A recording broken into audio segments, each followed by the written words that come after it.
Hello folks, I am outside the Prospect of Whitby pub in Wapping.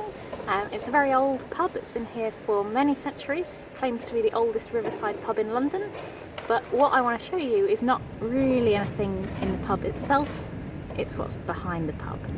Come with me.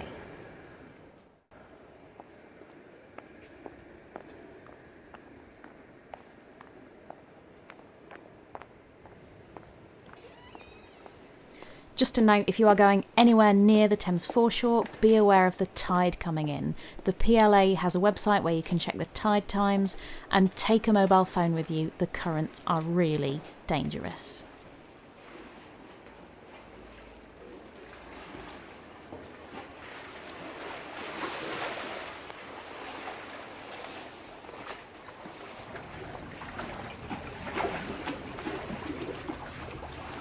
It's a little tricky here, there's no handrails, just be careful.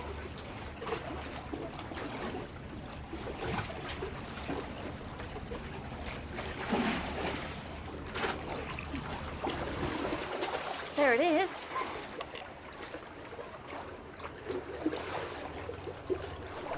To this day there is a noose hanging behind the pub, the Prospect of Whitby, to remember the place once known as Execution Dock. Here, along the foreshore at Wapping, is where pirates were hanged in London.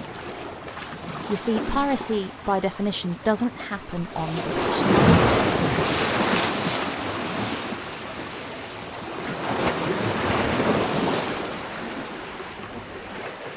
Well, I just got very splashed by the tide coming in, so it's probably not safe for me to lean out over the steps and record the noose anymore, but I'll show you a picture of it. Seriously, if you're planning on doing this yourself, don't do what I did. Don't go down in the alley beside the pub while the tide is in. Go into the pub and sit out on their balcony instead. It's much more civilised and you won't get Thames water in your mouth like I did. You see, piracy, by definition, doesn't happen on British land.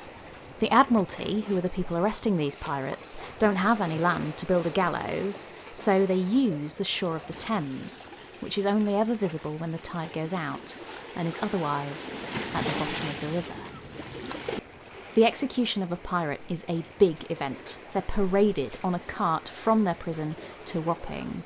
They are usually allowed to stop at a pub en route for a quart of ale, but I think most of them were given more than that because there are several accounts of pirates who are so drunk by the time they get to the gallows that they're barely aware of what's happening.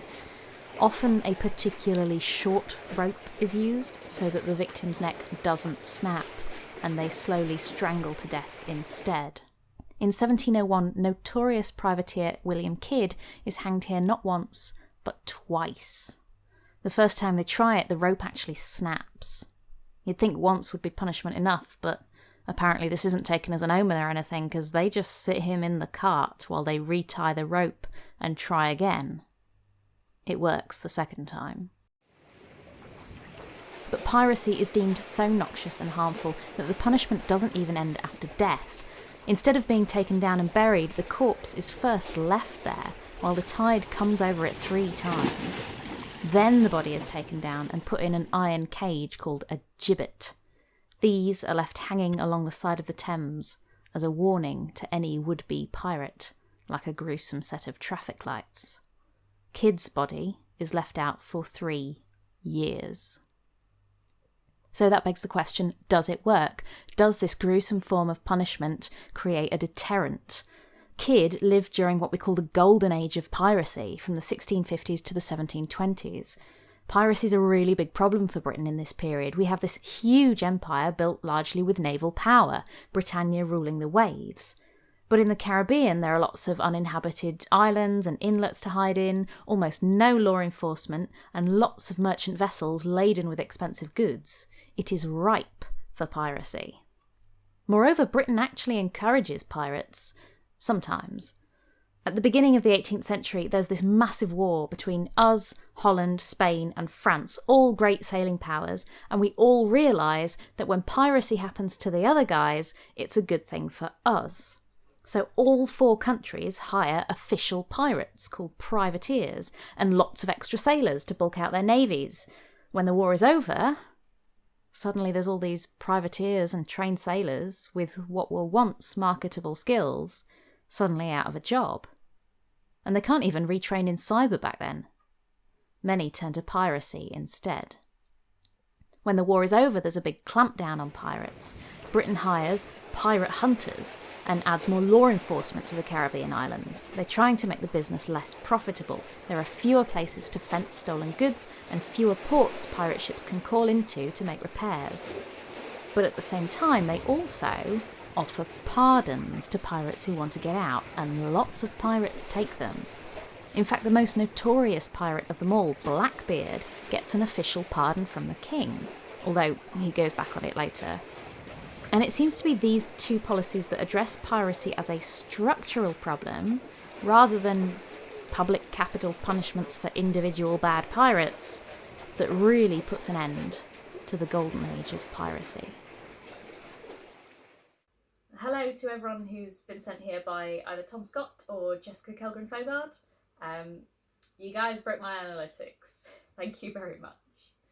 It's lovely to see you.